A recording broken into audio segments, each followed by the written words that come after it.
Welcome to this explainer. So today, we're going to explore something pretty incredible, an astonishing 19th century vision of our modern technological future. We hear a ton of talk right now about artificial intelligence, automation, and exactly how machines replace human labor. But what if I told you the roadmap for our AI-driven era wasn't sketched out in a Silicon Valley boardroom, but actually over a century ago in Victorian London? Well, prepare to have your perspective shifted, because we're looking at the historical roots of a world entirely without work. Listen to this. Civilization will not be sustained by human suffering, but by copper and steel. Now, what's wild about this is that it sounds exactly like something a modern tech CEO might drop at a keynote today, right? You'd completely expect it to be buried in some new manifesto about the future of robotics. But it completely flips our assumptions about the origins of automation upside down, because this profound concept, it was actually derived from a famous playwright all the way back in 1891. All right, so that brings us to our first section, a 19th century tech prophecy. Let's dive right into this. The visionary mind behind that quote was none other than Oscar Wilde. Yes, Oscar Wilde, the flamboyant guy famously known for his witty comedies and The Picture of Dorian Gray, essentially wrote a radical, utopian blueprint for the AI era in his 1891 essay, The Soul of Man Under Socialism. And rather than just looking at the material redistribution of wealth, he was exploring the total, absolute liberation of humanity from the drudgery of labor. He literally saw a future where humans were completely freed from the daily grind. And this perfectly illustrates his core philosophy. Wilde completely rejected the concept of altruism and charity as a real systemic solution. He basically argued that slapping a band-aid of charity on the evils of capitalism just keeps those degrading systems intact, ultimately reducing the poor to mere objects of pity. Instead, he championed what he called aesthetic individualism.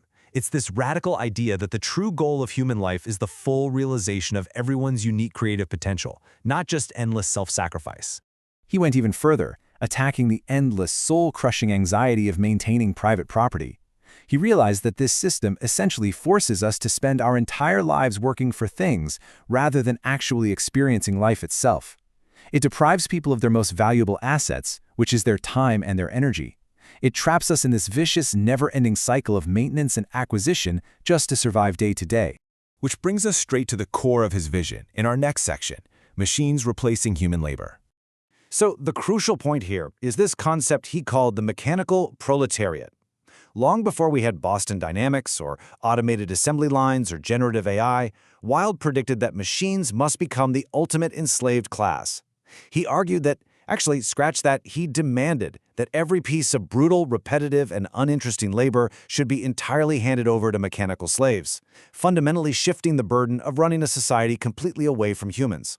By shifting the burden of production over to machinery, to that copper and steel we mentioned earlier, humanity is finally liberated from the curse of physical toil. In Wilde's vision, this opens the door to universal leisure. Just think about that for a second. No one is forced to perform tasks they despise. No one breaks their back in a factory, because the machines are doing all the heavy lifting for us. Let's fast forward a bit. Section 3, the productivity distribution gap. This debate has absolutely never been more urgent than it is today. As artificial intelligence and advanced robotics rapidly encroach upon not just manual labor, but highly complex cognitive labor, think algorithms analyzing massive data sets, writing code, or even generating art, modern economists like Daniel Susskind point out that we are currently standing at the exact technological crossroads Wilde predicted all those years ago.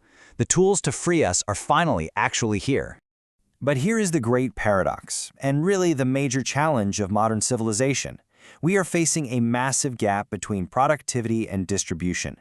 Technology has hyper-accelerated our capacity to generate wealth and abundance to levels we've never seen in human history.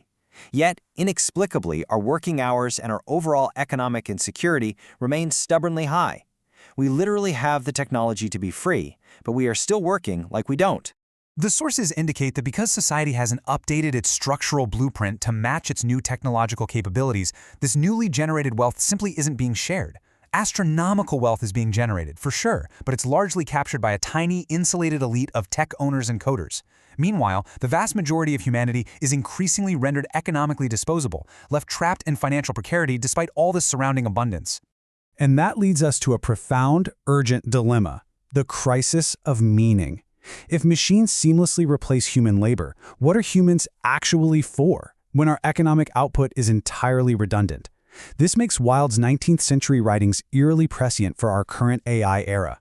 It's a massive societal crisis that we absolutely have to solve as our day-to-day labor becomes less and less necessary to keep the world turning. So how do we fix this? Let's move to our next section, the health capital model. To explore potential solutions, we look to a specific modern structural application that beautifully echoes those 19th century ideas. Enter the health capital, or HC, conceptual framework developed by public health and epidemiology researcher Wagner Marcenes.